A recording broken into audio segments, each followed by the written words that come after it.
Magandang tanghali po sa lahat. Luzon, Visayas, Mindanao, kung saan kayong dako ng mundo po tayo nagbabalik dito sa aking munting channel po, Samuel Soriano TV29, para mag-discuss ulit ng another coins. Ayan po. At ito po ay ating hilig, pangungulikta po ng barya, kaya sinisiling natin dito sa aking YouTube channel ang kanilang mga halaga o price. Ayan po, sa pandaigdigan natin mga platform. Ayan.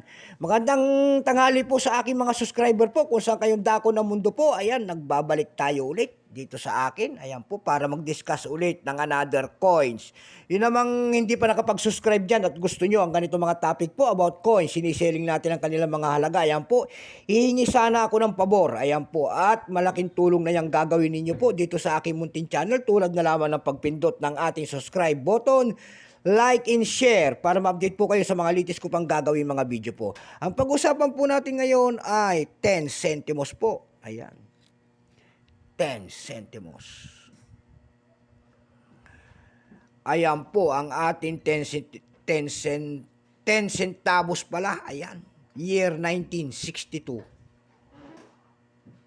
Ayan ang ating pag-uusapan. Ito po ay nakapaloob po sa English series. Ayan.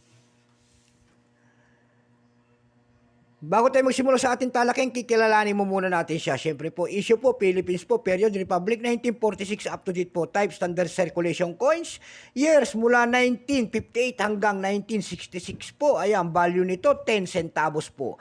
Currency, piso, 1967 up to date po. Composition po nito ay nickel brass. May bigat lamang po itong 2.28 grams. May haba pong 17.9 mm. May kapal po naman itong 1.19 mm. Hugis po, syempre bilog. Orientation yan. Coin alignment number N-4475. Reference number KM-188. Ayan, kung tawagin ang kanyang nasa likod po, ito po ay Coat of Arms of the Philippines po. Ayan. And then, makikita nyo po ang isang logo po, ayan, ng luma ng ating BSP. Ayan, and then Leon po, nakatayo, Leon. And then Agila po, nakabuka ang dalawang pakpak, and then tatlong bituin. Kung ngayon lamang kayo manood dito sa aking YouTube channel po, ayan, ipapaliwanag natin kung ano ang mga simbolo niyan. Yan. Yung Leon po ay simbolo po ng Espanya, yung Agila po ay simbolo po ng Amerika, yung tatlong bituin po ay nakasagisag dito sa atin yan, tulad na lamang ng Luzon, Visayas, Mindanao. Ayan po. Dako naman tayo sa kanya.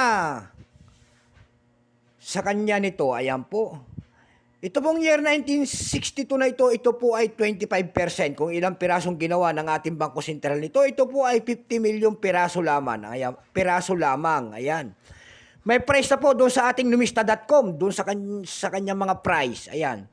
Doon sa numista may price na po kung tawagin ng ating mga kolektor. Ito yung kanyang fine ay 20 pesos, very fine 20, o extra fine ay 20. Dako naman tayo sa kanyang price. Ayan, doon sa ebi.com may nagbebenta na nito ng 364 pesos. Meron din tayo nakita doon 195 pesos na nagbebenta. Meron din tayo nakita doon na 111 pesos per piece. Ayan, yung pinakamaliit na nagbebenta doon ng 55 pesos.